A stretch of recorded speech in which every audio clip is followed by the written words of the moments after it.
Did I do it? Hold on, guys. I can't find my music.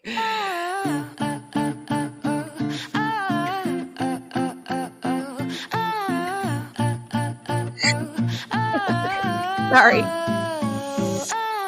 Fell for your first day.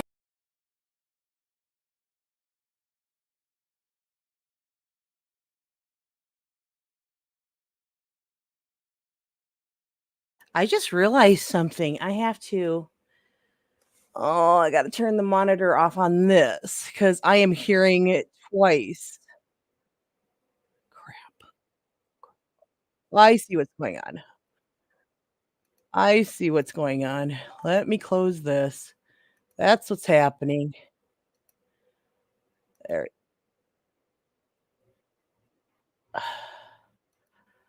Okay. I got it now. Let's start over. I'm gonna start all over. That I met you. Well, maybe I'm Never not. dreamed that I ever could forget you. But black and white make a mess when it turned to gray. I love this song. Sunlight keeps sweeping across the window. Rewind to the time when we were so close. It got me longing for yesterday. But Lord, you know me so well.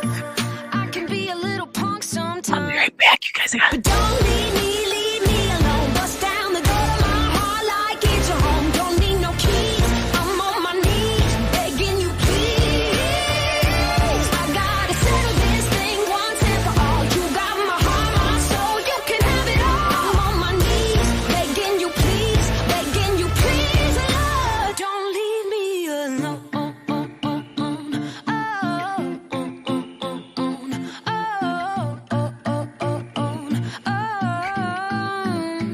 Don't leave me alone. Through the tears, through the pain comes a new day. Blown away, still amazed you pursue me. Ain't no limit to the way you love.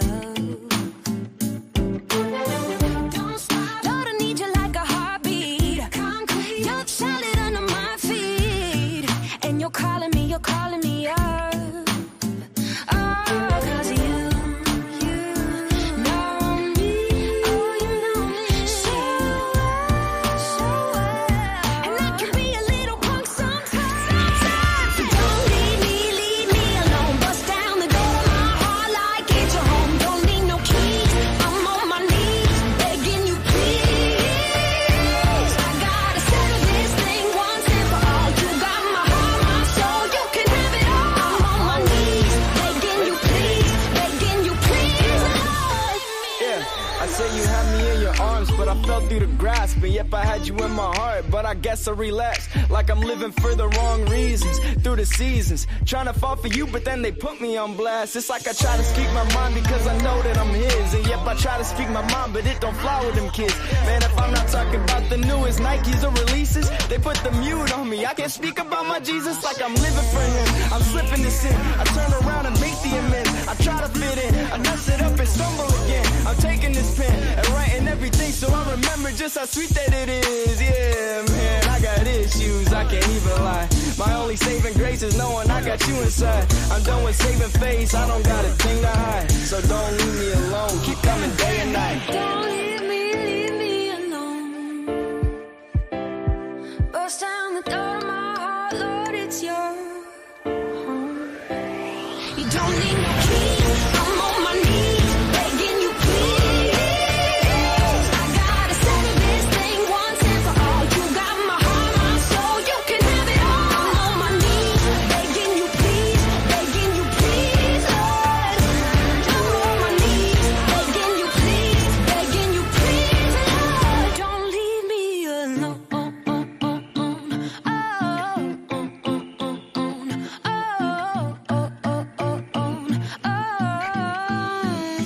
Don't What? leave me alone. Are you kidding me? Don't look at me. I'm like, I'm trying to put filters on. Look, I got no makeup on. I'm having one of those days. I've just been doing all this stuff today. So I apologize. Can you hear me okay? Can you hear me okay, people? Oh my God. Stay away from the camera, Gina. Holy smokes. Anyways, Listen, you guys, I'm super excited. I'm super late. Sorry. I just been running around doing all this stuff today. Ooh, that looked weird. That looks weird. Anyways, like, guys, you're not going to believe this. That's hey, you know what? It is what it is. This is my day off. This is what you get. Okay. Anyways, hey, Steph, meet Turn. He's the best troll you'll ever find. But he's my friend. He's my friendly troll. And I love him. Right, Turn. Anyways, I'm glad that he's here.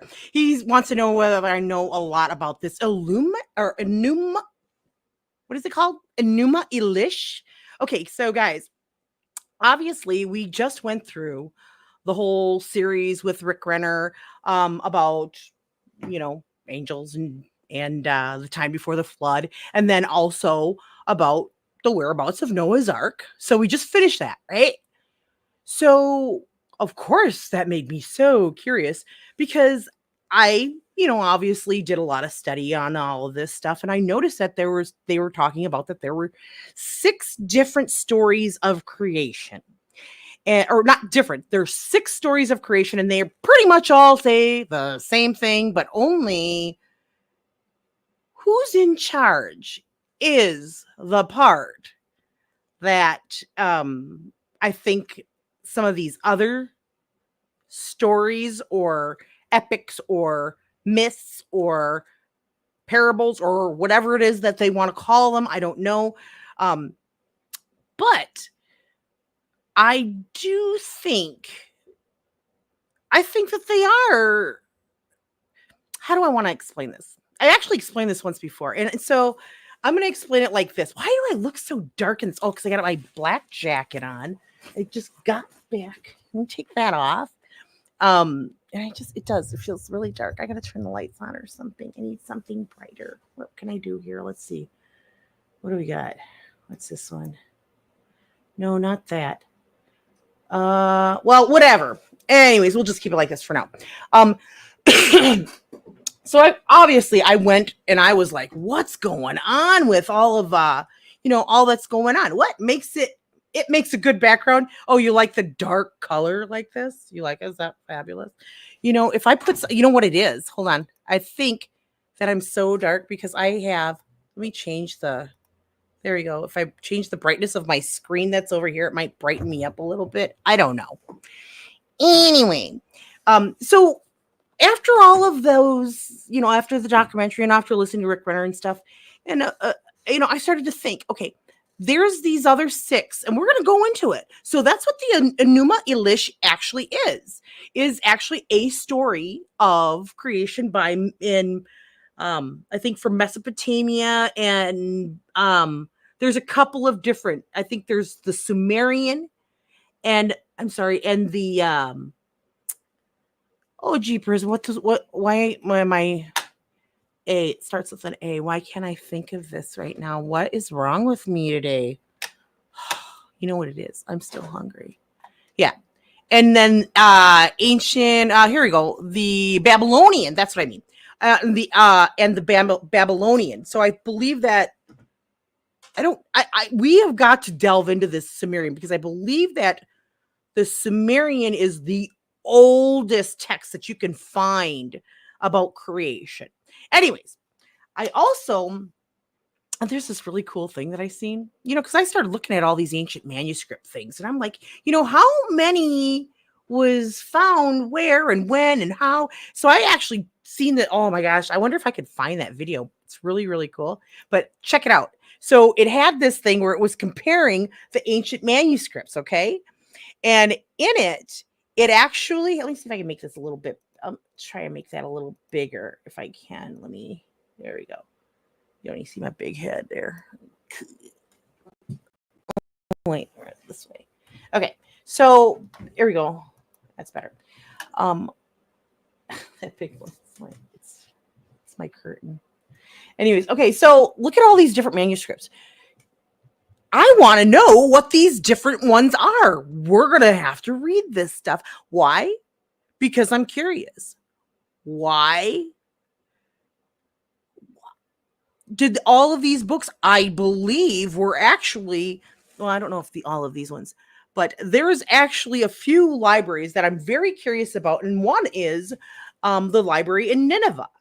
And that had a lot of books inside of it when it was discovered. I think in the 19th century, they discovered where Nineveh was. Now, can I tell you that I think that is, you didn't read that stuff yet? No, I didn't read all of that stuff. I have read Sophocles' plays. I've read Plato. I've read Pliny. I've read um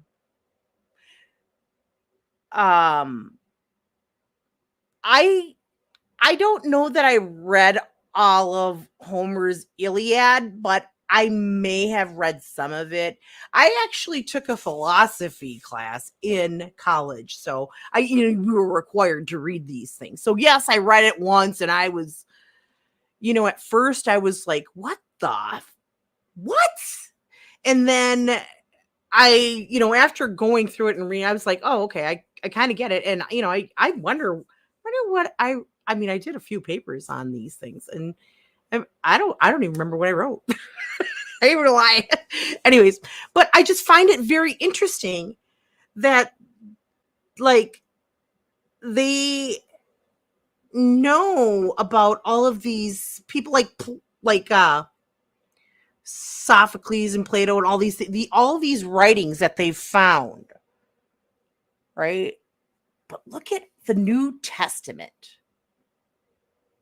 There was only a 30-year gap of time before they found a total manuscript, or found a complete manuscript of the New Testament. So that's why the New Testament is so important.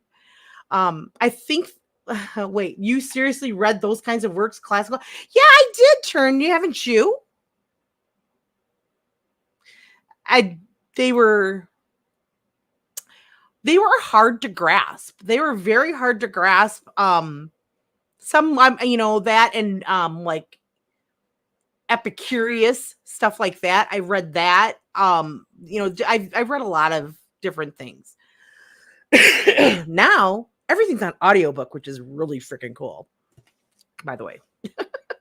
Just saying. I'm not going to worry about Rumble because everybody seems to be coming over to the YouTube one, and I only got to go. I just pulled my earbuds out. I'm sorry, you guys. And nobody ever chats in my Rumble chat. I don't know why. You guys are goofs, but I love you. Anyways. Okay, so let me get back to what I was saying. I just found that this was super interesting, but I originally wanted to start going with like the Epic of Gilgamesh, but then I thought, wait a second, what is this Enuma Elish? And so I started to look into it. Then I started to look into, what is that other one called? Oh my God, I already lost the freaking thing. I'll have to find it later. There's, I was looking at the other stories of creation. And so I kind of want to go through them and tell you what I think about them and why I think the story of creation from the Bible is probably what we should stick with, along with the book of Enoch, because it makes the most sense.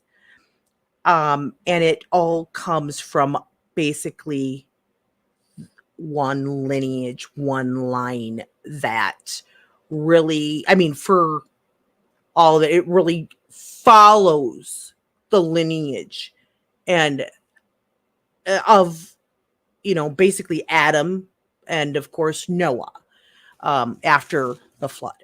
And so I find it interesting that all of these other stories that were created talk about all these gods being in power. Whereas the Bible says all these gods are,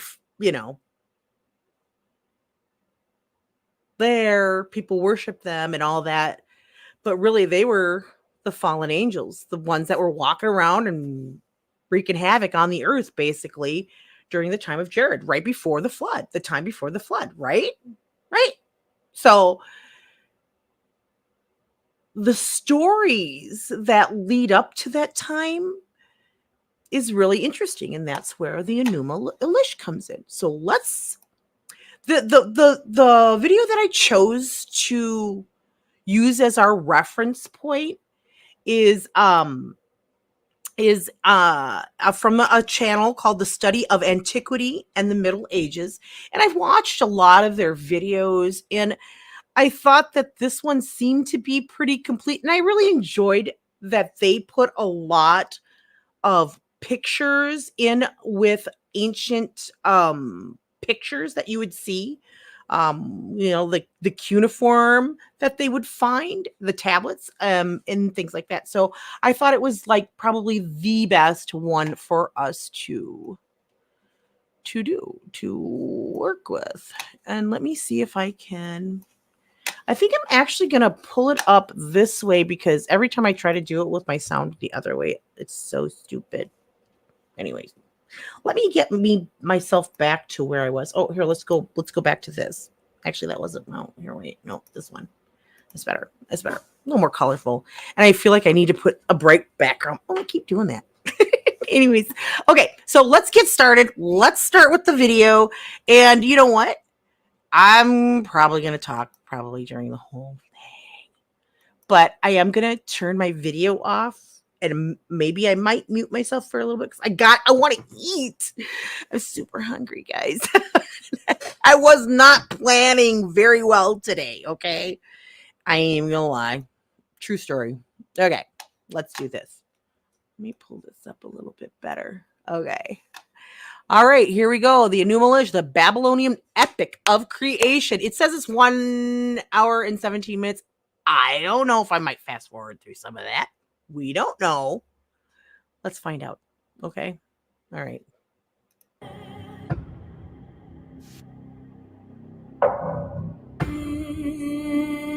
A little bit of it beforehand. Now this is cool stuff.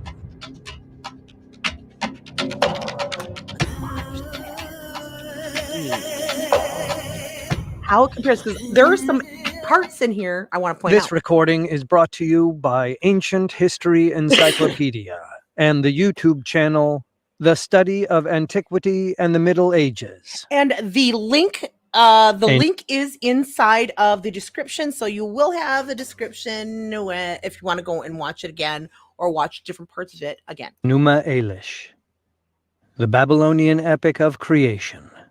Full text. Written by Joshua J. Mark. Narrated by D.W. Draffin.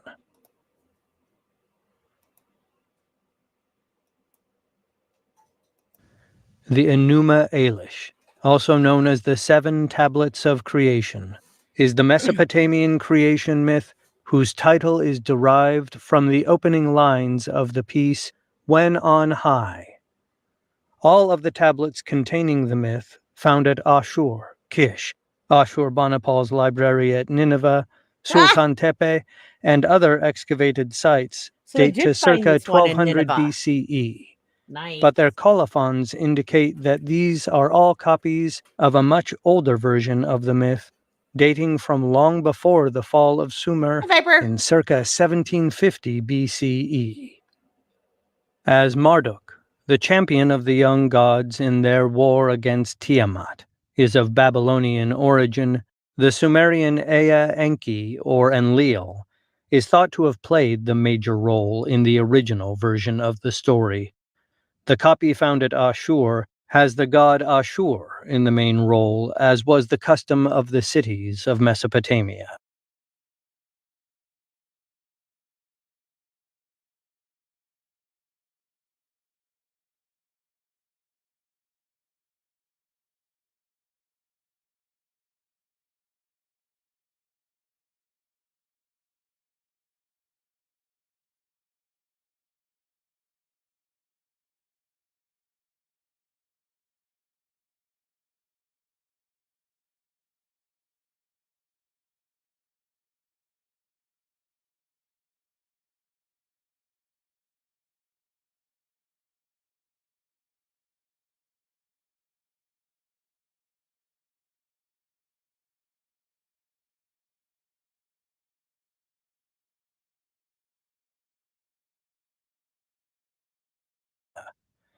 The god of each city was always considered the best and most powerful.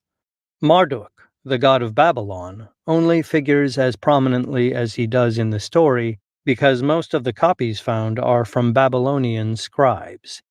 Even so, Ea does still play an important part in the Babylonian version of the Enuma Elish by creating human beings. Summary of the story. The story, one of the oldest, if not the oldest, in the world, concerns the birth of the gods and the creation of the universe and human beings. In the beginning, there was only undifferentiated water swirling in chaos. Out of this swirl, the waters divided into sweet, fresh water, known as the god Apsu, and salty, bitter water, the goddess Tiamat. Once differentiated, the union of these two entities gave birth to the younger gods. These young gods, however, were extremely loud, troubling the sleep of Apsu at night and distracting him from his work by day. Sound Upon the familiar, advice Viper? of his vizier, Mummu, Apsu decides to kill the younger gods. Tiamat, hearing of their plan, warns her eldest son Enki, sometimes Ea, and he puts Apsu to sleep and kills him. From Apsu's remains, Enki creates his home. Tiamat, once the supporter of the younger gods, now is enraged that they have killed her mate. She consults with the god Quingu, who advises her to make war on the younger gods. Tiamat rewards Quingu with the Tablets of Destiny, which legitimize the rule of a god and control the fates, and he wears them proudly as a breastplate. With Quingu as her champion, Tiamat summons the forces of chaos and creates 11 horrible monsters to destroy her children. Ea, Enki, and the younger gods fight against Tiamat futilely, until, from among them, emerges the champion Marduk, who swears he will defeat Tiamat. Marduk defeats Quingu and kills Tiamat by shooting her with an arrow which splits her in two. From her eyes flow the waters of the Tigris and Euphrates rivers. Out of Tiamat's corpse, Marduk creates the heavens and the earth. He appoints gods to various duties and binds Tiamat's 11 creatures to his feet as trophies, to much adulation from the other gods, before setting their images in his new home. He also takes the Tablets of Destiny from Quingu, thus I'm legitimizing looking his that up. reign. I already looked After it the gods have finished praising him for his great victory and the art of his creation, Marduk consults with the god Ea, the god of wisdom, and decides to create human beings from the remains of whichever of the gods instigated Tiamat to war. Quingu is charged as guilty and killed, and from his blood, Ea creates Lulu, the first man, to be a helper to the gods in their eternal task of maintaining order and keeping chaos at bay. As the poem phrases it, Ea created Chaos from mankind, where? on whom he imposed the service of the gods, and set the gods free. Following this, Marduk arranged the organization of the netherworld and distributed the gods to their appointed stations. The poem ends in Tablet 7, with long praise of Marduk for his accomplishments. Commentary. The Enuma Elish would later be the inspiration. Commentary. Did you hear? Commentary. Sorry. Let me scream your ear. Okay. Sorry. Oh, I should probably turn this back on. Anyway, sorry. I'm eating in the back here. He's gonna start with the commentary. And so am I. I kind of want to hear some of his but that was like, it's like a short little story. I could not find anything more than this like 5-6 minute long story. And then basically that's what the story was. This Tiamat and I forget the other guy's name had kids. The kids were bad little kids. And dad was like, I think dad was like, get rid of them. Didn't care. And Tiamat's like, those are my babies, kind of thing. And there's a lot of there's just a lot of thought that goes into it, because it goes on to say that she got pissed and For the Hebrew stuff scribes. happened. And I literally was curious when they start talking about these tablets of destiny. Like, what is that? Never even heard of that. But darn well, I'm gonna look that up. I want to know what that is. So obviously, I totally did. Let me see. Will this work if I do this? I'm not sure. No, that didn't work. Okay, I don't have that screen up. Let me see. Oh, I suppose I could do it like this. Sorry. This will work. Okay. There you go. Let's do that. Okay, so what I've got here is this Mesopotamian mythology. So this is mythology. Notice, I'm glad that they have classified this as mythology, because the names that they're using, and then the roles inside of the stories that they're saying, is interesting. So much thought in my head goes into what is really truly going on in all that. Let me put myself up here. I think I can. I'll make myself a littler. I don't know there it is. There you go. So basically, this says what? The most sought after ultimate prize in prehistory. They have been nicked, stolen, chipped, dropped, snitched, and snatched more often than you could imagine. Interesting. No wonder, as anyone who possesses the Tablet of Destinies becomes instantly omnipotent, omnipresent, omniscient, and omni ultra super everything. Oh my God, is that a word? That is now a word, you guys. Look at that. Omni ultra super everything. This is basically the world's first ever MacGuffin. Not bad for crumbling collection of clay lumps. With Anzu and Inanna trying to grab the tablet from Anik. Oh my God, I can't say these names. Well, you can see. Anyways, it's a wonder that it even remained in one piece or place. Fortunately, Marduk, who was worried about the stability of the universe, came along eventually and superglued the Tablet of Destiny to his breast. Okay, obviously, this is... Oh, I just realized I don't have this. I'm sorry. Would that help? Can you see that now? I'm not that much of an idiot. I just play one on the internet. Okay, just so you know. You guys, really, seriously, they want me to download all this stuff. I really don't want to. Anyways, there's now more than you can know. Okay, in short, no one has been able to keep tabs on the tablet. Fragments could even be the 10 Commandments lugged down from the mountain by Moses. Okay, come on now.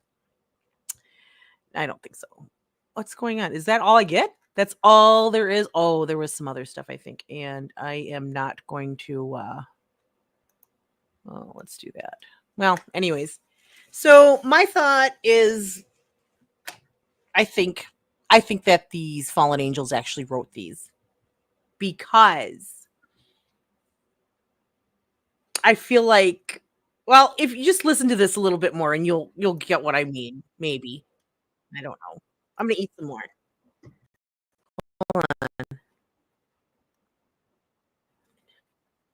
Hold on.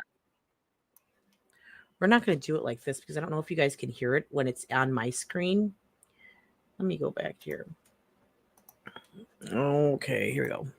There we go. Let's start there. And its narratives were thought to be completely original. Enjoy. In the mid-19th century CE, however, European museums, as well as academic and religious institutions, sponsored excavations in Mesopotamia to find physical evidence for historical corroboration of the stories in the Bible.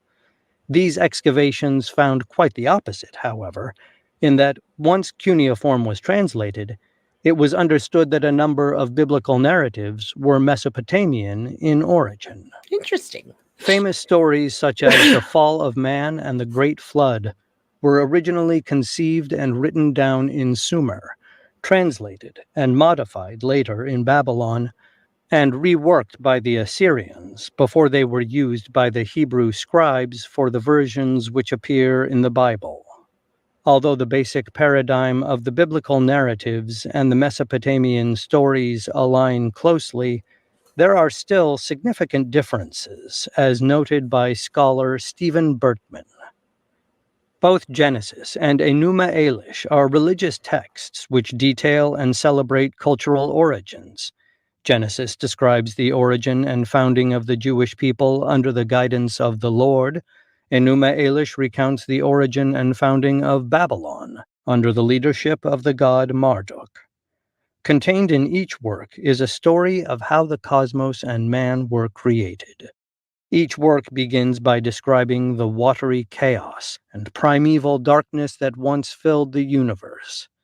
Then light is created to replace the darkness. Afterward, the heavens are made, and in them heavenly bodies are placed. Finally, man is created. These similarities notwithstanding, the two accounts are more different than alike. In revising the Mesopotamian creation story for their own ends, the Hebrew scribes tightened the narrative and the focus, but retained the concept of the all-powerful deity who brings order from chaos. Marduk, in the Enuma Elish, establishes the recognizable order of the world, just Boy, as it God made me does sound in like the he doesn't even Genesis believe the tale. Bible. And human Weird. beings are expected to recognize this great gift and honor the deity through service.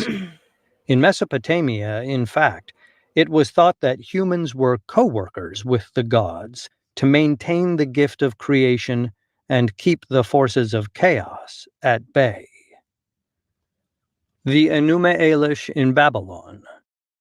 Marduk gained prominence in Babylon during the reign of Hammurabi, 1792 to 1750 BCE, and superseded the popular goddess Inanna in worship. During Hammurabi's reign, in fact, a number of previously popular female deities were replaced by male gods.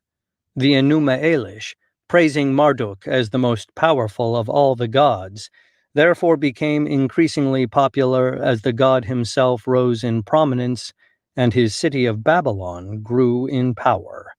Scholar Jeremy Black writes, "The rise of the cult of Marduk is closely connected with the political rise of Babylon from city-state to the capital of an empire.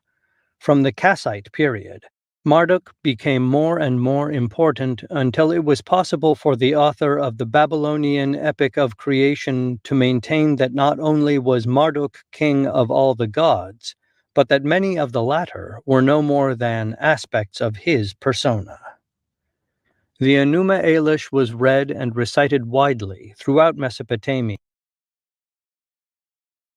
So you see where I have my little my little dilemma and my thought process of like, the angels probably wrote this. I don't know. I'm not sure. All I do know is it's interesting because isn't the book of Enoch also written in cuneiform? Anyways, let's continue. Oh, sorry, you can't see me, but that's okay. But was especially important at the New Year festival in Babylon. During this festival, the statue of Marduk would be taken from the temple and, amidst the revelers, was paraded through the streets of the city, out the gates, to vacation in a small house built for this purpose.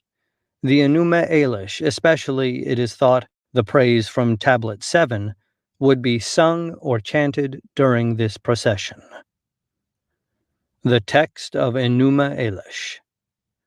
The following translation comes from Mesopotamian Creation Stories by W. G. Lambert and is used under Creative Commons license from the Etana website. Are they going to give me another? Enuma Elish, Oh, the Babylonian epic of creation. let's check it out. Tablet 1.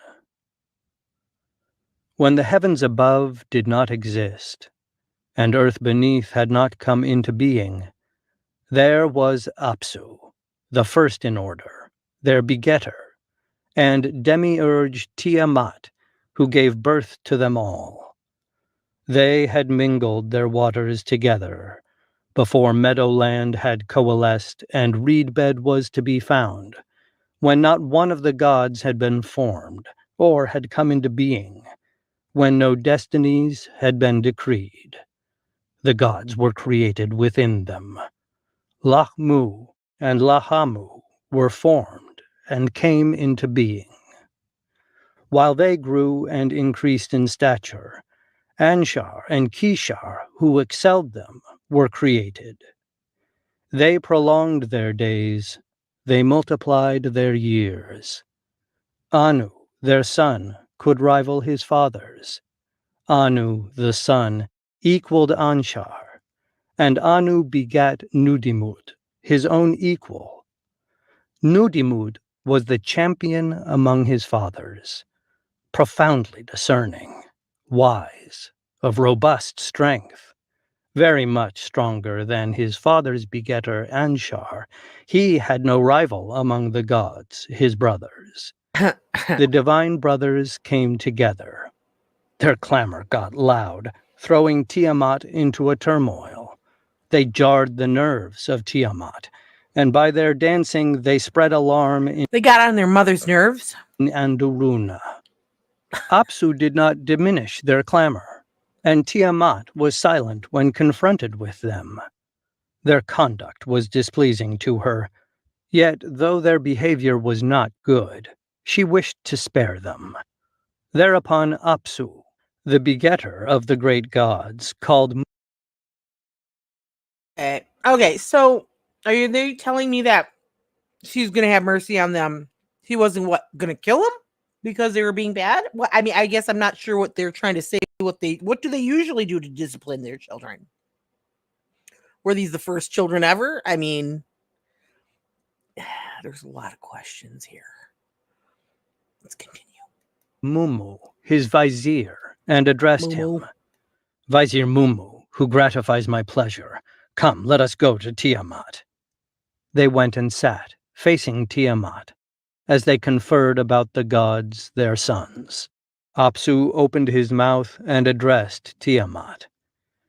Their behavior has become displeasing to me, and I cannot rest in the daytime or sleep at night. I will destroy and break up their way of life, that silence may reign and we may sleep. When Tiamat heard this, she raged and cried out to her spouse. She cried in distress, fuming within herself. She grieved over the plotted evil. How can we destroy what we have given birth to? Though their behavior causes distress, let us tighten discipline graciously. Mumu spoke up with counsel for Apsu. As from a rebellious vizier was the counsel of his Mumu, destroy, my father, that lawless way of life, that you may rest in the daytime and sleep by night. Apsu was pleased with him. His face beamed, because he had plotted evil against the gods, his sons. Mumu put his arms around Apsu's neck. He sat on his knees, kissing him. What they plotted in their gathering was reported to the gods, their sons. The gods heard it and were frantic. They were overcome with silence and sat quietly. Ea, who excels in knowledge, the skilled and learned, Ea, who knows everything, perceived their tricks. He fashioned it and made it to be all-embracing. He executed it skillfully as supreme, his pure incantation. He recited it and set it on the waters. He poured sleep upon him as he was slumbering deeply. He put Apsu to slumber as he poured out sleep. And Mumu, the counselor, was breathless with agitation. He split Apsu's sinews, ripped off his crown, carried away his aura, and put it on himself. He bound Apsu and killed him. Mumu he confined and handled roughly. He set his dwelling upon Apsu and laid hold on Mumu, keeping the nose rope in his hand. Now wait a second. After Ea had bound and slain Who's his Mumu enemies, again? had achieved victory over his foes, he rested quietly in his chamber. He called it Apsu, whose shrines he appointed. Then he founded his living quarters within it, and Ea and Damkina, his wife, sat in splendor. In the chamber of the destinies, the room of the archetypes, the wisest of the When does wise, Pinhead the come in? sage of the gods, Beel, was conceived. Wait, In- who's Pinhead supposed to be? I'm not sure who Pinhead is. Okay, let's so I missed the part. Who's Mumu? Was Mumu one of his kids? Like, let me see this thing. Where is that chart? Hold on, where's that chart? Where is that chart? Hold on, let me find it. No, there. Where are we at right now? 1628. Okay, we'll go back to 1628. I want to see this. Where the hell's Mumu on this chart? Where is Mumu? He had no rival among the gods, Where's Mumu his on here? brothers. The divine brothers came together. Their clamor got loud, throwing Tiamat into a turmoil. They jarred the nerves. Dragon Queen. Hey, just like in what's that one movie or show? The things, the Dragon Queen, that broad. Oh, jeez. Namu. I don't see Mumu.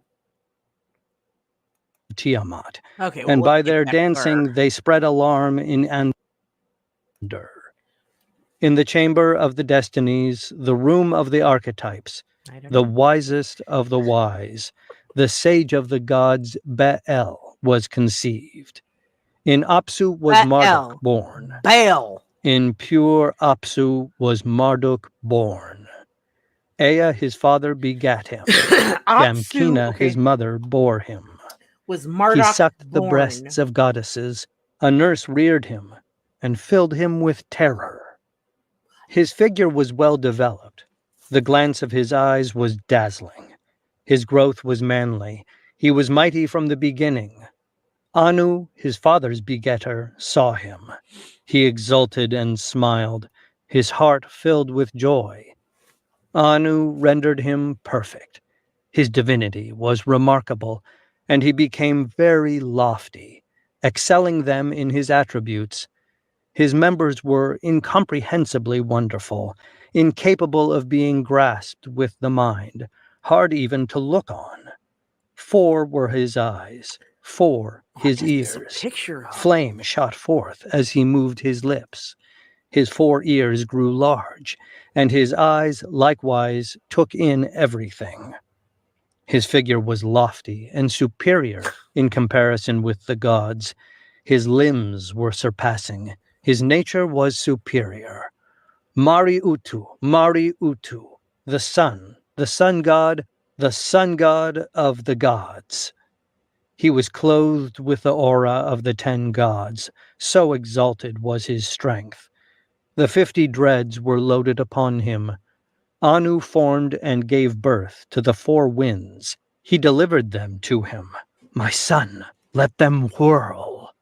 He formed dust and set a hurricane to drive it.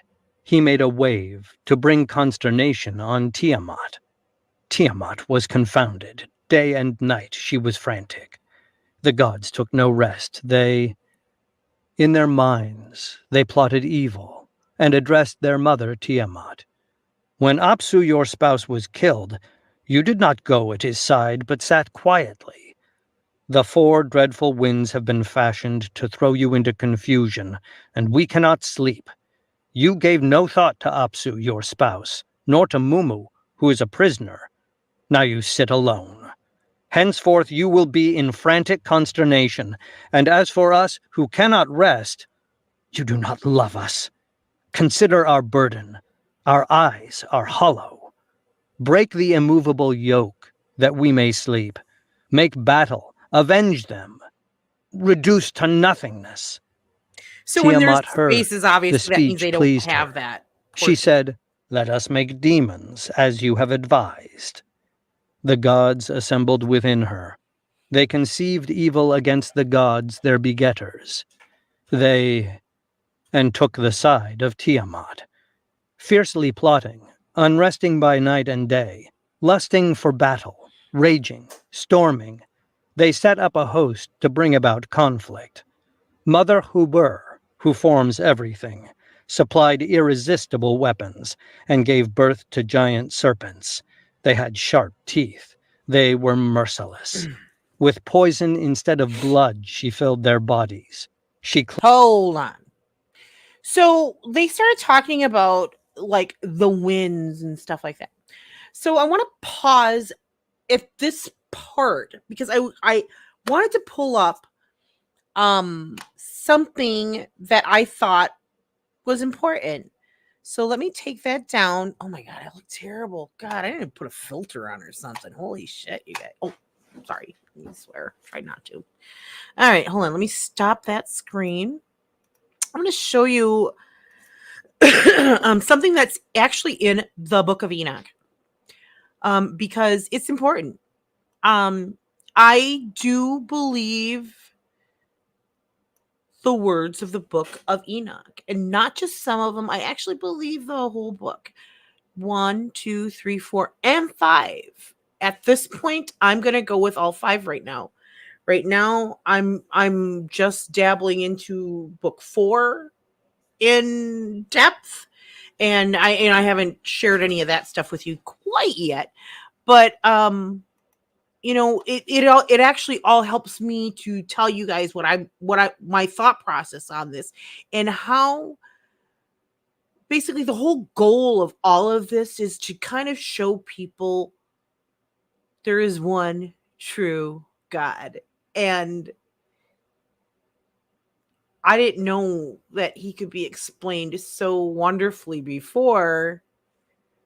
Like, knowing that there's these other books and knowing that these are just starting to really be studied and understood, like now, like right now in today's day, this is a good time right now because I believe that these secrets are being opened up to us. I believe that it's because I believe that the Lord is giving us an opportunity to choose. Look, this is what's out there. Before, these texts were always out there, you guys, but we didn't have the internet. We didn't have the internet to talk about this stuff amongst each other. We didn't know this information, and we still don't because we don't talk about this stuff. So we're going to start seeing a lot more of this, I think, on the internet, especially as our time goes on, because it is so comparable to what the time was back in the days of Jared before the flood. And I almost want to go through, the whole second book of Enoch is, and the first, you guys, I just gotta shut up. Anyways, let's get to the part that I wanted to share with you because it's really important. Oh, let me find this part. Here you go. Okay, so I stopped it at this part because I want to play this part for you. Listen up. And your petition on their behalf shall not be granted, nor yet on your own, even though you weep and pray and speak all the words contained in the writing which I have written. And the vision was shown to me thus. Behold, in the vision clouds invited me, and a mist summoned me, and the course of the... Okay, hold on. And the vision was shown to me thus. Behold, in the vision, clouds invited me, and a mist summoned me, and the course of the stars and the lightnings sped and hastened to me. And the winds in the vision caused me to fly and lifted me upward and bore me into heaven. Okay, so this is really an interesting part. But I actually is this 114 where I wanted it? Wait, this wasn't 114 where I wanted to start. I apologize. Let's start there. Oh no, maybe I'm wrong. I'm thinking of two. Disregard. Okay, so there's that. Then there's this. Hold on, I have these on a bunch of different screens, so I apologize for that. For some reason, the ones on my computer weren't like rolling the right way, so it's kind of pissing me off. Wonder if I can't just share that screen. That way I can just pull it over. I'm gonna do that. Let me see if I can just share the entire screen. Then I can just. Ooh, crap! Did I do that right? Okay. To make sure I can hear. Make sure you guys can hear this stuff. I think it's still gonna share all that. So then there's this very interesting part. Here we go.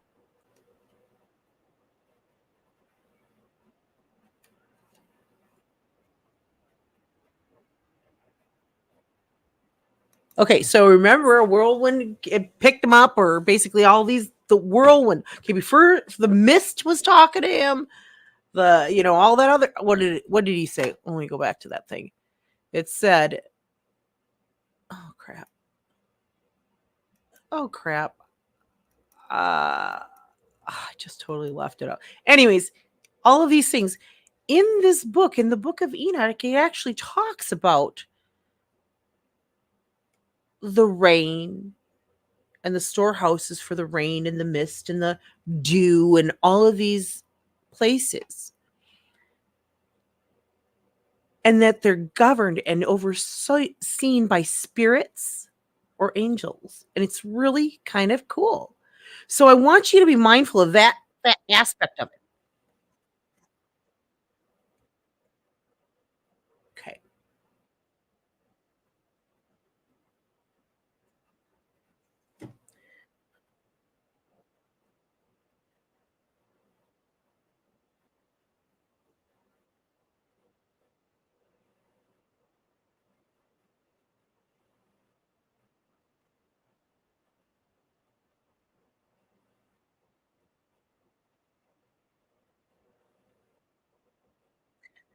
So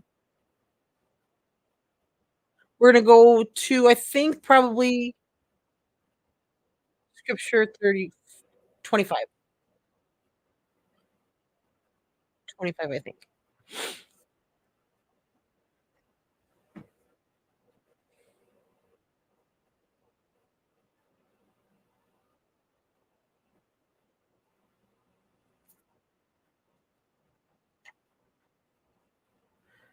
O-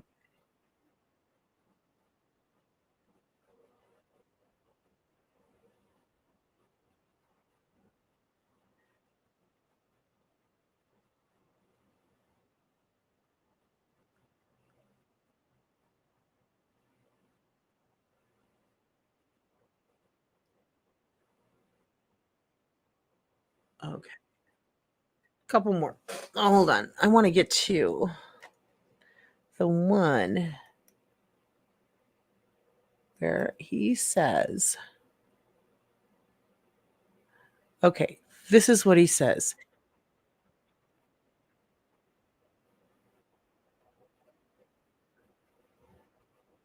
And he's talking about angels.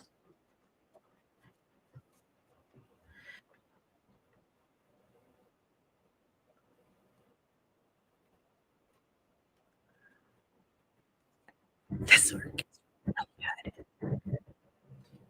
Oh my god. Are you kidding me?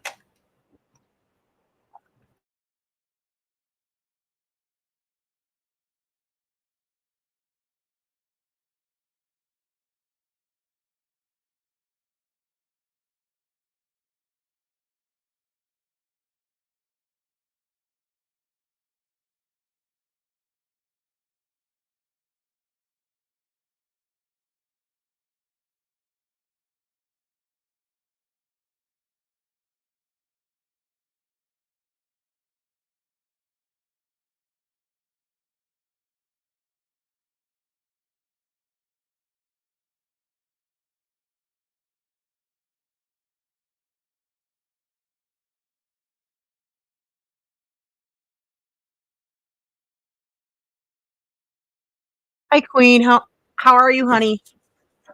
Or okay. So hold on. Let me go grab my little. I need to go grab my little note thing. I'm gonna let this play for a second. I gotta grab my little notepad here. Hold on.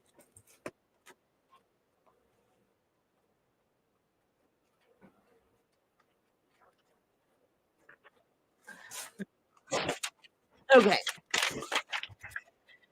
Had to go grab this.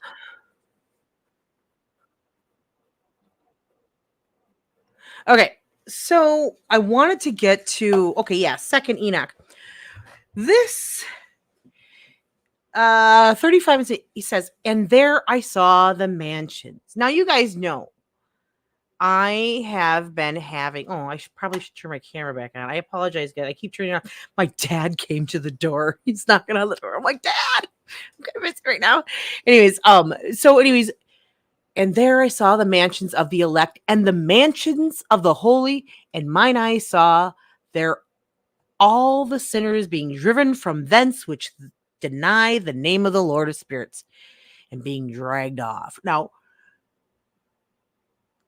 this is so cool because in here, Enoch talks about seeing these mansions. And we all know that Jesus was saying, hey, you know what? There's many mansions. There's many mansions in heaven. And if it weren't so, I'd tell you. Anyways, hi, Queen. Greetings and salutations, Miss Gina. I've been listening, but still trying to wrap my head around it. I know it's weird. So the thing is, what's happening? I know it's weird to know that this is the truth. I can't believe it. I am in shock myself when it comes to this stuff because Enoch in his books starts talking about. Let me go to 38. I think this is yeah. Here we go. Listen to this.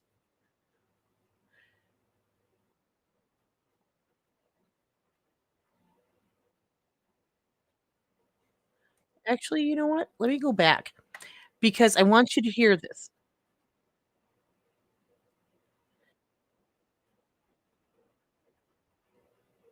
Hold on, I want to stop. I'm so sorry. I keep doing it.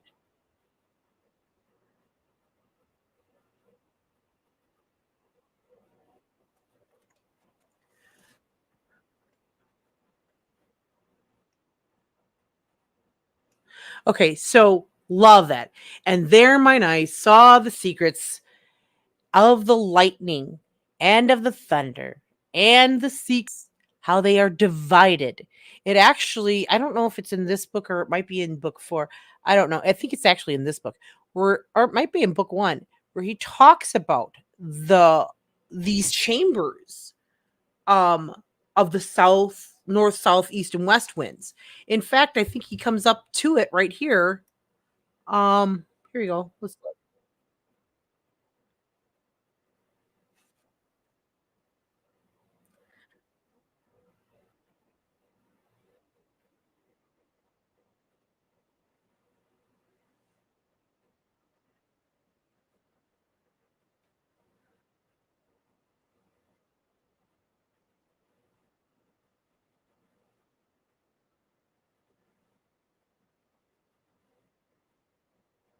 Now, what the book is actually saying is that there's spirits and angels that govern all of these.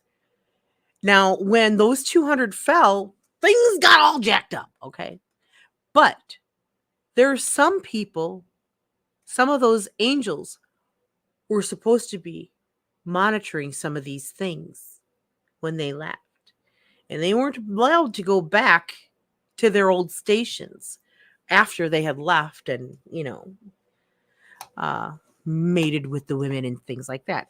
Now, where do I going to? 52. Hold on, let me get to this.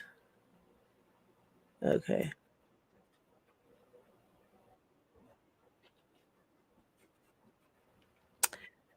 hold on.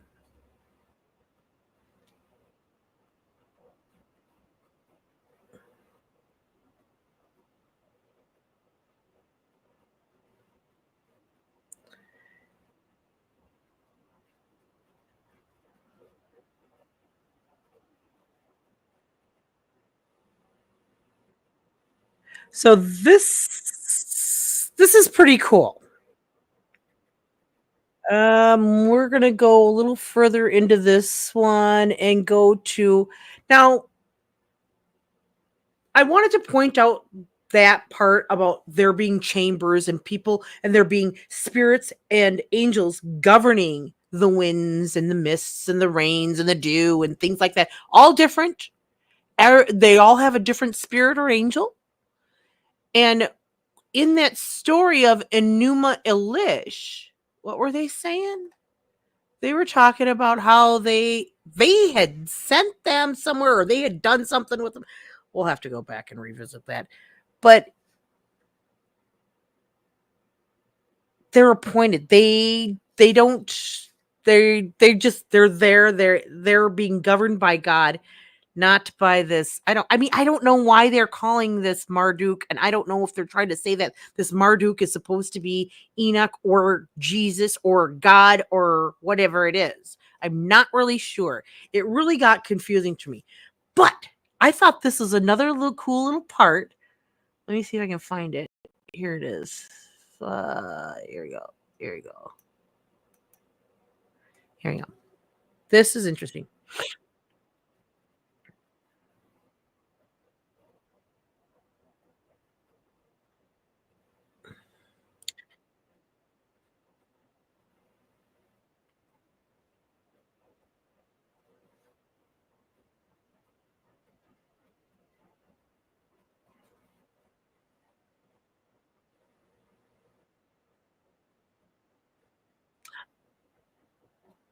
Uh-oh.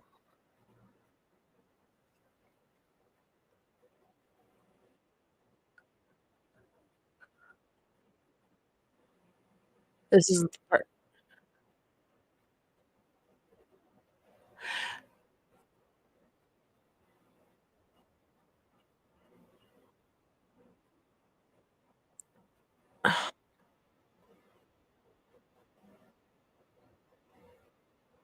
I apologize, you guys. I'm trying to find this one where. Hold on. Back with which is. Oh God, I can't believe I don't have it on here. I wonder if this isn't. Oh crap, you guys. This might be an Enoch one that I'm looking at. But in well, the one that I'm trying to actually get to is there's a word in there, a sentence in there, and it talks about um them taking wings or being given wings to go and carry out something. So these wings, I don't think they're born with angels or like I think that they're actually garments that they're like suits. These winged things aren't they're garments, I think, from what it sounds like because they can take them on and take them off or whatever. I gotta find it. It's gonna drive me nuts if I don't find it. Ah, you guys, I'm sorry. Let me see if I can find it. I think it might be in this one. Maybe I'm in the wrong book. Two. Okay, here we go. Two. Ooh, maybe this is it. Nope, that's not it. It's got to be here. Why don't I see it? And the elect one shall put a council of spirits. Okay, maybe it's right before that. Shall give it which owes. No.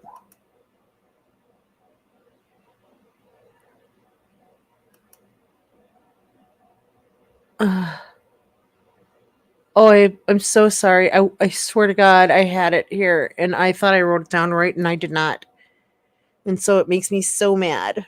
I apologize. But, anyways, I thought that was a little interesting because it kind of started talking about them flying or going and doing stuff over here in this Enuma Elish thing. All right, let's go back to it. I'm sorry. I know I get all weird and discombobulated sometimes, and it gets confusing with my own self. But this Babylonian story, I think, like I said, they're they're like making up things that I think that have already been established by Enoch in his writing. And I think that these were made, I don't know if it's like before or whatever, or they knew, but just like politicians or people of today that go on the internet and they write their stories and they're telling a story about something they've experienced and they have their own testimonies of something. And maybe we embellish on our own stories. Maybe we do. Maybe we do. If we're telling a story, sometimes we add or subtract something in the story to give you my view. If I'm telling a story, it's my view. Just like whoever's writing this Enuma Elish, which we don't know, which we believe is the Anunnaki, which are the fallen angels. So why would we believe that? When God wrote the stories, he inspired someone else to write them and said, hey, I'm going to tell you something and I want you to write it down. He relied on someone else to write this story for him and not just didn't, you know what I mean? Which is, I find that is one of the main differences that I see between the Enuma Elish being written probably by whoever is trying to tell the story, making, I don't know if it's whoever conquered Tiamat. I don't know. But it's kind of like the same thing with the Epic of Gilgamesh. If you haven't heard of it, if you haven't heard that story,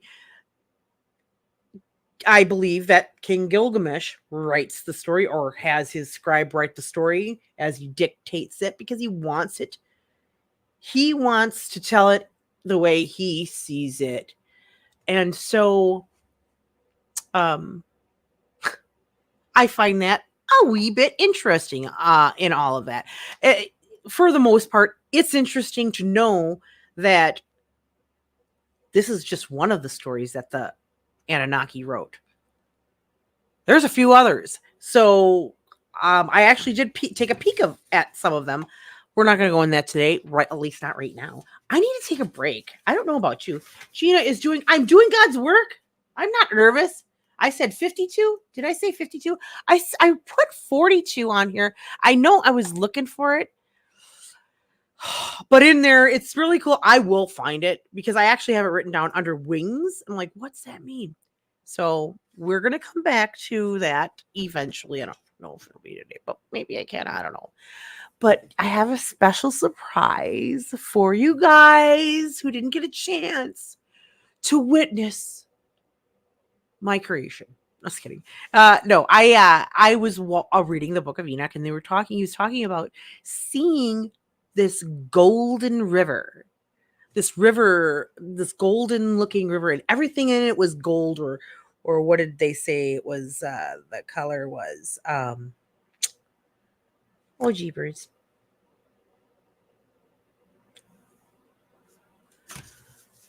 You know, if I could have a brain fart anymore today, I mean, my head's going to explode.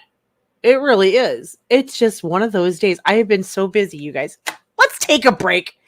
On the break, I have decided to go ahead and play my absolutely favorite. Hold on.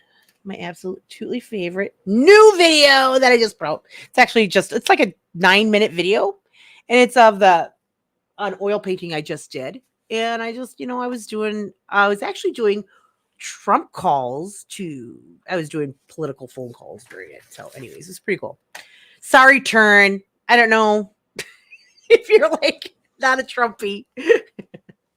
I don't know. I don't mean to out you either. Anyways, let's watch my video. We'll come back to this here after the break. I want to do a couple more things with this. I want to look up a couple things with you guys, if you don't mind. And we'll just listen. I'm not, by the way, I'm not nervous. I'm never nervous. Okay. Oh my God, I look terrible. Maybe I'll go put a face on or something, you guys. But let's take a look at my video. Here we go. We're gonna do this. It's about 9 minutes, guys. Go do something. Oh, this is not what I wanted. That's not what I wanted. That's not what I wanted. Ooh, we gotta talk about that. Oh, hold on. That's not what I wanted either. I apologize. Here it is. Here you go. Enjoy.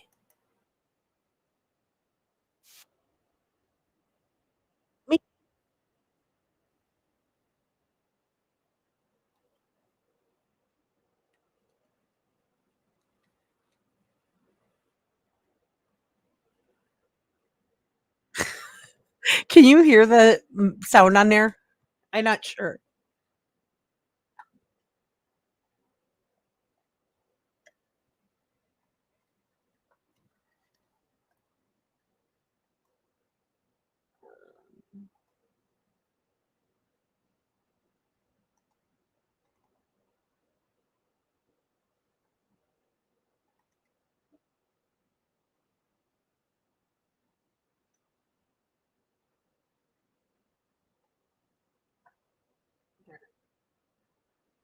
It should be. There you go. Sorry about that. I think I got it now.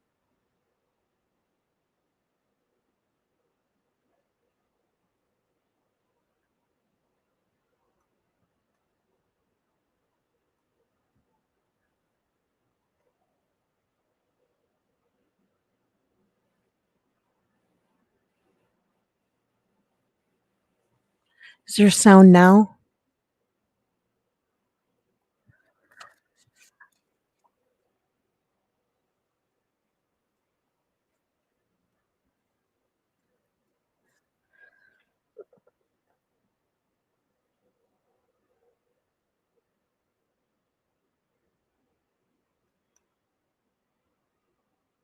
Ah, crap. Well, if you can't hear the sound, I'm gonna mute the sound on my end and I'll just play this. While it's playing. Let me get my I'll just put out some this one. No, not that one.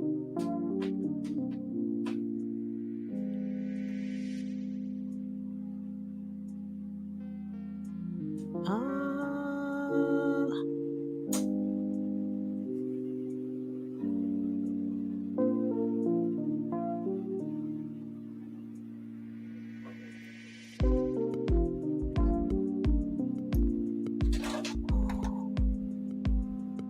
what?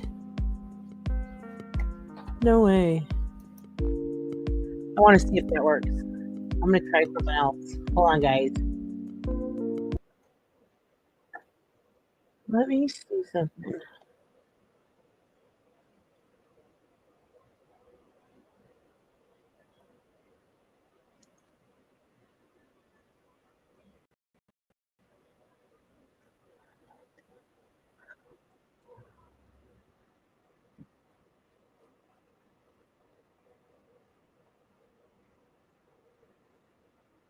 Hold on. Let me see something.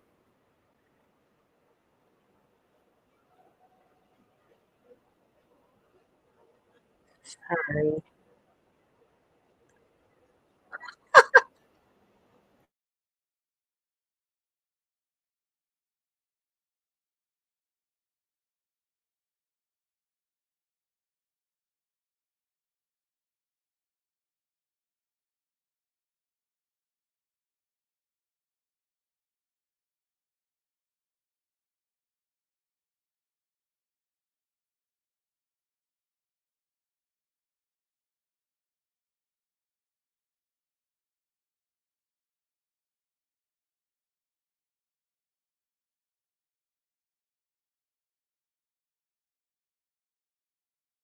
I'm not sure why the sound is not going in there for some reason. Maybe I have the wrong one connected. Let me try it again. I'm not sure why the sound. Oh, crap! There. Got that. Hold on.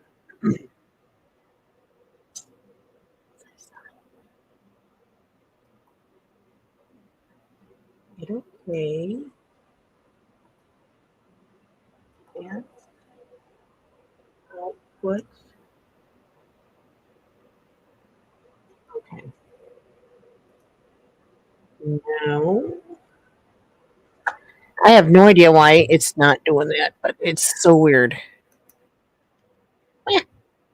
Well, you're going to have to listen to some basic music then. You're going to have to listen to my jams again.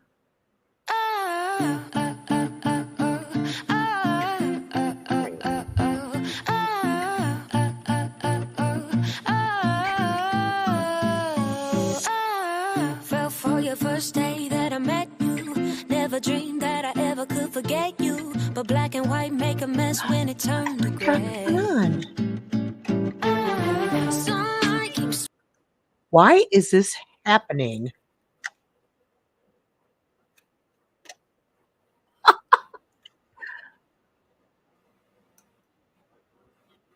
I have no idea what's going on with my sound, you guys. I totally apologize. It's driving me nuts. We're going to stop this right now. Hold on. Hold on. We're going to pause.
There I am.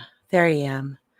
I'm working on it, you guys. I'm sorry. I'm like doing like 1,000 things and trying to get my ice machine going.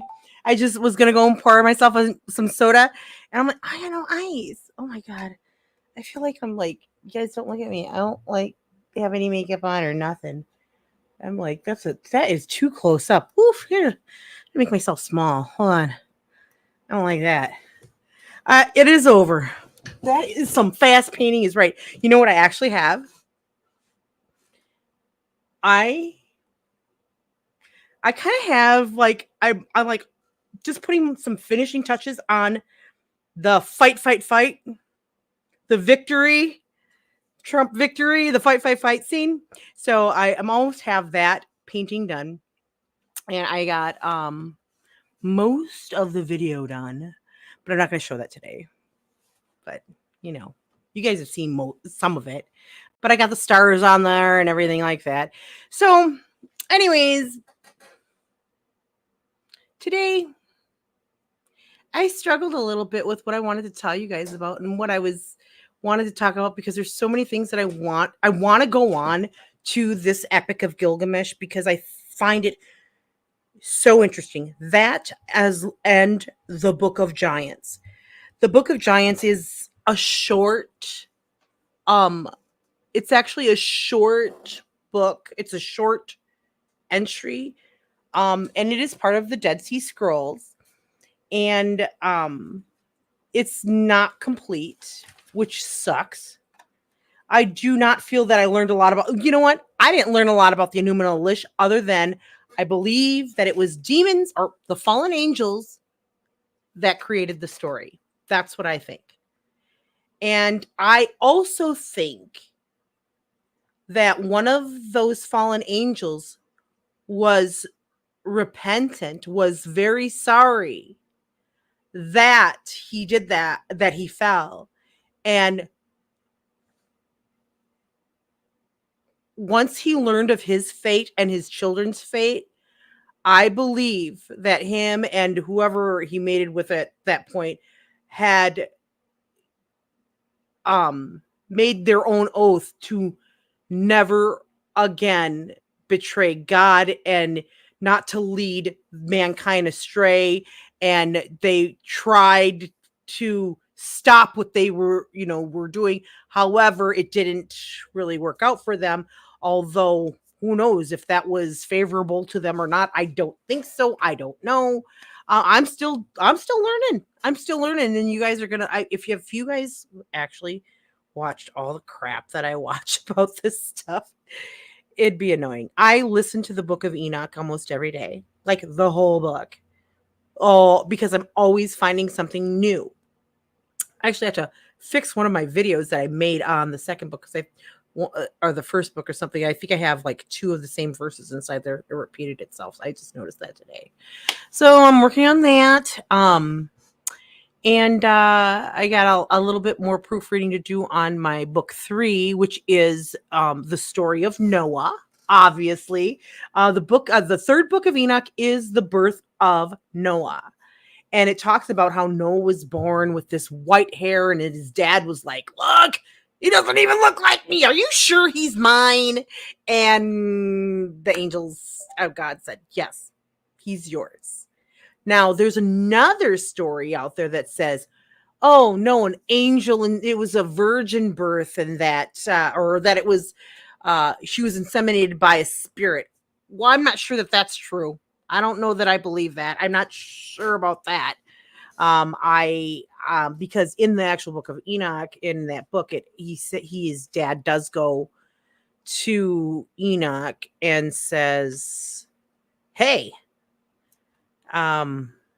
Methuselah went to Enoch and said, 'Is this my son?' Because he looks like an angel. He looks like white.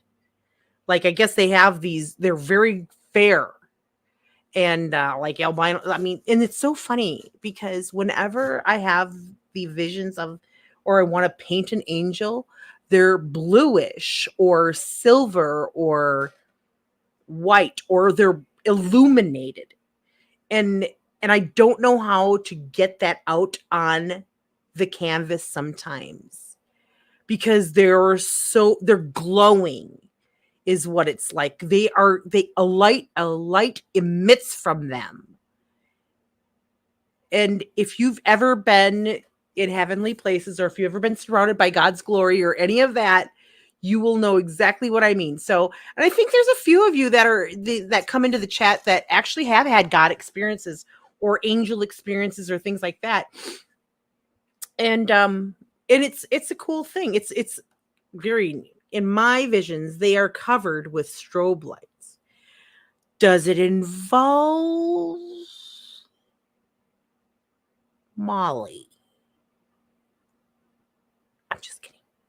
I'm just kidding, Turin. No, I don't know who Pinhead is. Why? Who is Pinhead supposed to be? No, tell me. Pinhead? Oh, no. Would he talk to me? Seriously, I seriously don't know who Pinhead is. Oh. Probably something risque. He's okay. So here's the thing. So they were talking about oh golly, I didn't even write it down. God bless it. I'm gonna go and see if I can find it. Let me see if I can find the book that I'm looking for, or the short video I'm looking for. It's probably in my history. Maybe I have looked at a lot of stuff today, so I don't know if I can find it, but we're gonna try. Oh, yeah, The Tale of Adapa. Okay, so this is an interesting thing. This is another, it's like Myth of Adapa. So this is another writing that is considered to be one of the other, it's like a poem, I guess, of creation or something. I don't know. I ended up watching this today and I was like, oh, okay. Pinhead's from the movie Hellraiser. I never seen Hellraiser. I don't watch movies, Turin. I thought you knew that. I told you I don't watch TV and I don't go to movie theaters. They stink. They stinketh, right? They're disgusting. Okay, so let me pull this over here. Because I think I can just put it on that screen and pull it up. Here you go. Oh, that's so funny. That reminds me of a painting I have. It's right here. Hold on. Let me go grab it. You guys got to see this. Hold on.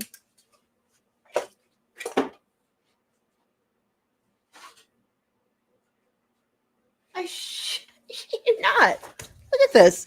It looks. Oh, I got to turn this off. Hold on. Hold on. Let me turn my green screen off for a second. Don't make fun of my green stuff. Can you see that? Huh? Wait, hold on. Let me make myself big. Look at this. I painted this. Right? Oh, God, I painted this a couple years ago. And it was so weird. I remember painting it and going, God, that is such a strange painting. And so when I see this, I'm like, what? That's kind of cool. Yeah. Anyways, okay. Yeah, I'm weird. I don't even care. Huh? Yeah. And no, I could look at the clips, but I'm not going to because this is my God stream. This is my Sunday stream. I don't want that evil stuff on here. No. Rosie, how are you? How's Canada? Eh? How are you doing, Rosie? It's been a while. Hope things are well up there. Yeah, I was just sitting here chit-chatting. Now I'm just kind of putzing around. We're going to listen to this poem. I think it's like, okay, so it's just a few minutes long. It's pretty cool, though. It's interesting. You guys got to hear this. Pretty good. Yeah, it's pretty good, eh? I hope you're doing well. It's good to see you, girl.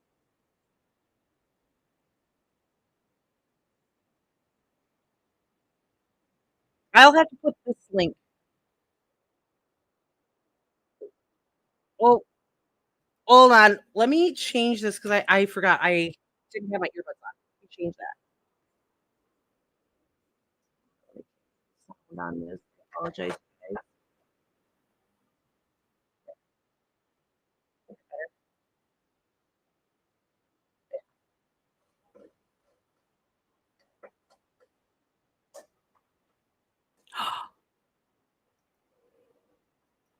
Oh, that's right. Indigenous peoples. Yeah.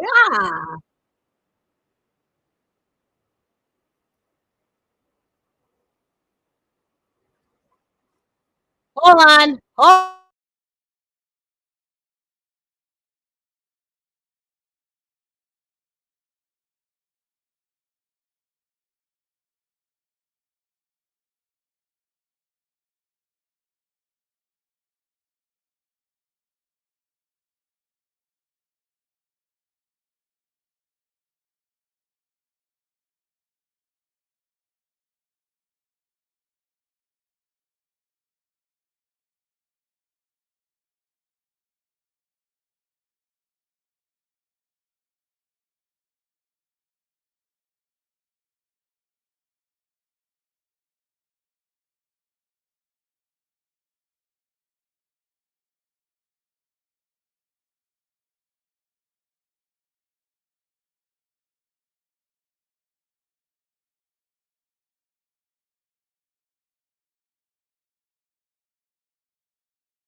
every time I hear Inky, I think Pac-Man. I've been sitting here talking, and I think I have myself muted, so I apologize for that. And Rosie, I can't. You're cracking me up. Anyways, okay, here we go. Let's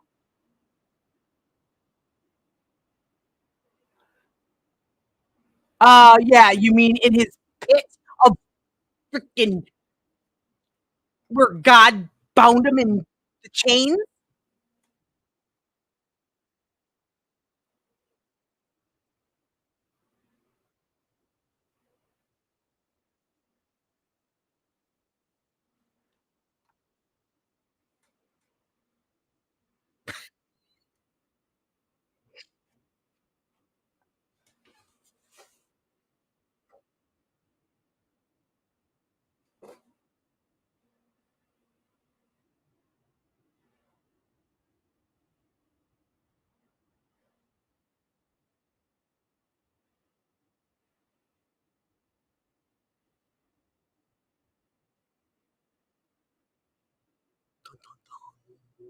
Dun, dun, dun.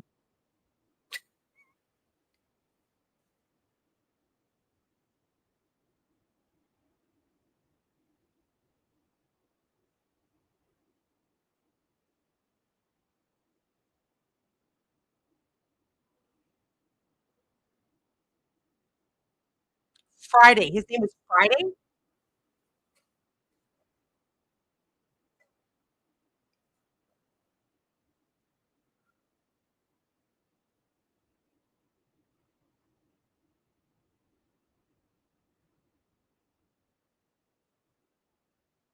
Hold on. And he broke the wing of the south wind. Now, then I tell you, They're angels and spirits that govern the winds of the north, the winds of the east, the winds of the south, and the winds of the west. Find this very interesting. In the book, I believe in the book of Enoch, it talks about one of those angels was one of the fallen angels. One of them left their post. I don't know if it was the north, south, east, or west wind, but one of the winds left and was one of those fallen angels, one that was guarding the wind. And I found that very interesting.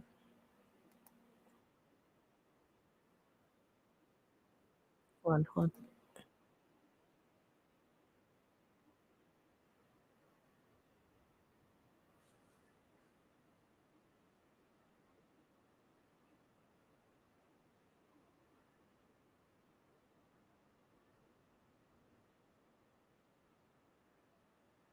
I don't know who this guy is.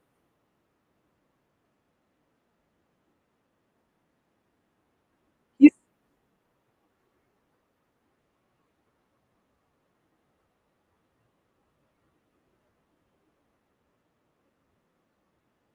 what about the SE? Yeah, look at no.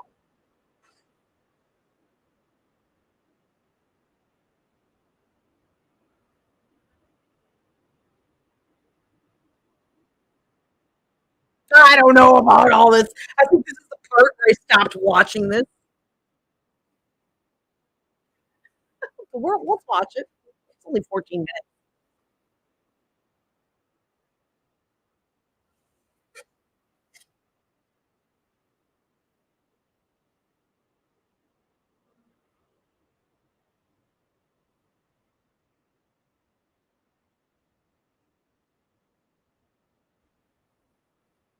Wait, this might be up your alley, Turin.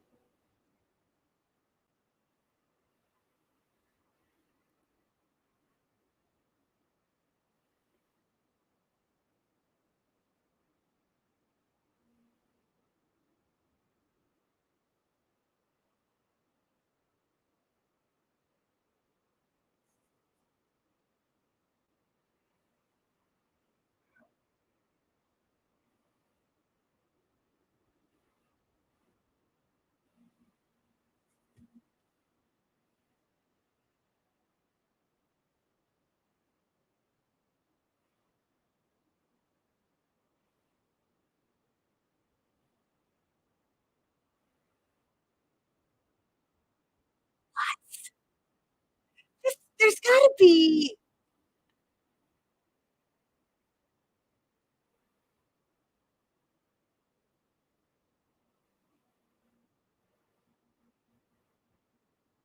Okay, hold on. Hold on. I can't do it. I cannot do it. You guys, I can't listen to this. This is so freaking insane to me. Okay, it's called the myth, or I think it's called the myth of Adapa, or the. I don't think it's called the tale. I think it's like uh the story maybe of Adapa. The myths of Adapa. That's what is it? World history. Okay. The myth of Adapa. Let me see. Oh, is this pulling up there? Okay, yeah, great. The myth of Adapa, also known as Adapa and the food of life. Oh, so maybe we should look that up on YouTube. Let's look that up and see if we can find something really cool. Let's do that. Oh, sorry. I'll do this one and see if we can find that here. Aha, the Sumerian fall of man. Okay.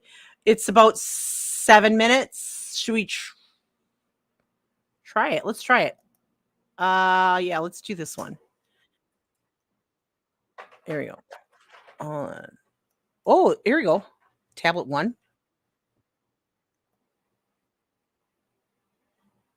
There we go.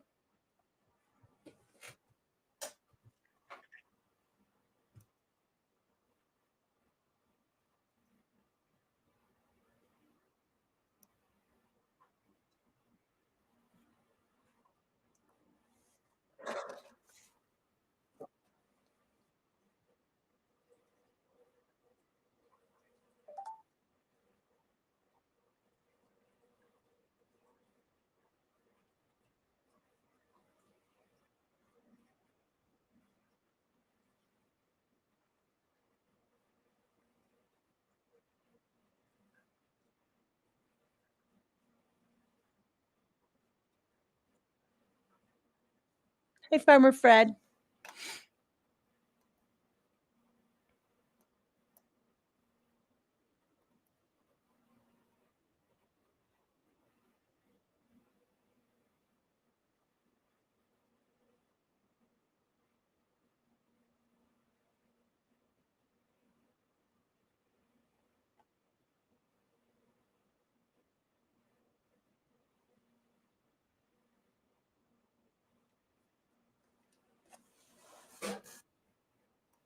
I don't want to know what's in all these tablets.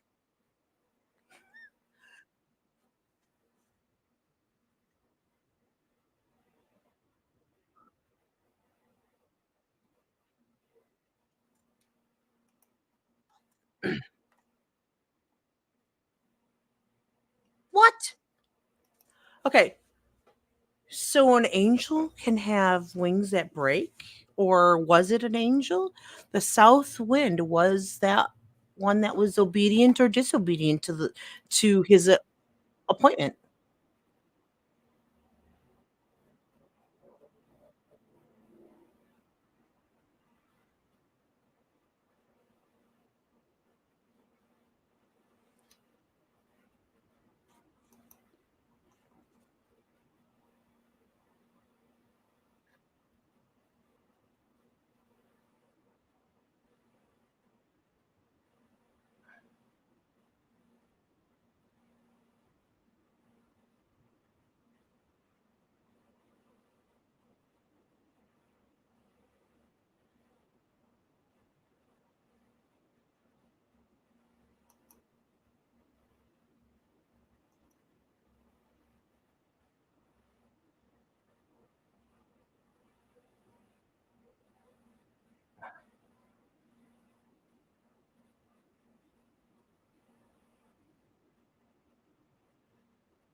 Hmm.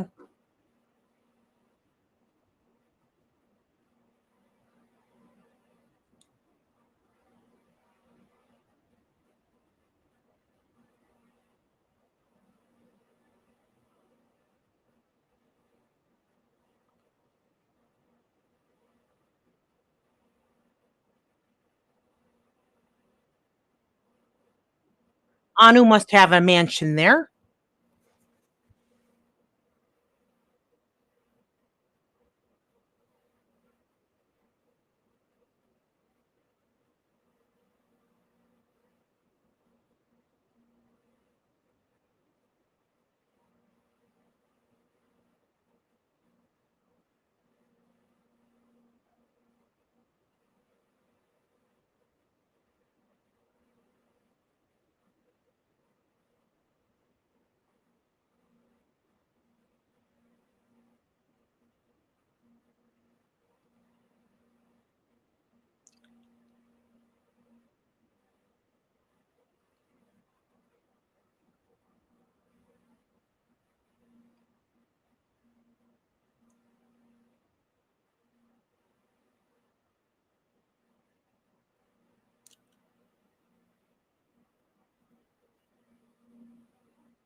Put on, and he anointed himself with oil.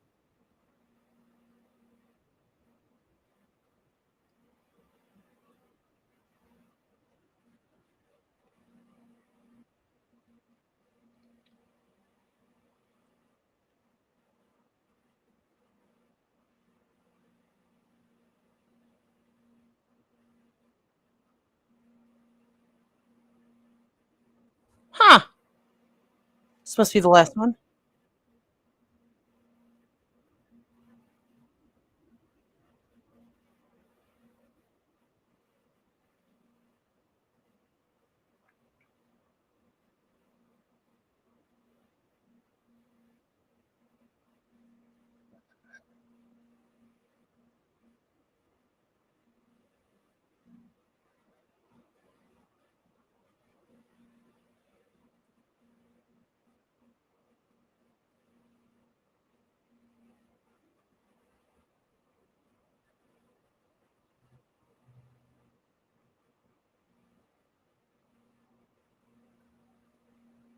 Do you think that he's saying that Adapa is like Enoch?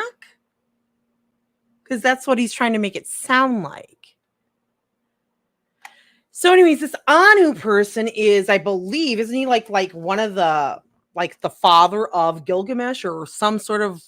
Isn't this Gilgamesh a descendant of that? I don't know. We have got to get into that story, and we will. We're totally gonna do it. Anyways, it looks like they started bumping fists. Yeah, they started bumping fists. Yeah, they did. Yeah. Goof. Anyways, yeah, so what time is it? Oh my god. It's really late. I didn't realize how late it is, you guys. But I didn't start till 7, so that's okay. Not a big deal. I my Sunday streams are getting later and later. But guess what? Guess what tomorrow is? Rosie, if you're still there, it's Indigenous Peoples Day, I think, in your area. It is Columbus Day. It's Columbus Day in America, in the United States. And I actually have the day off.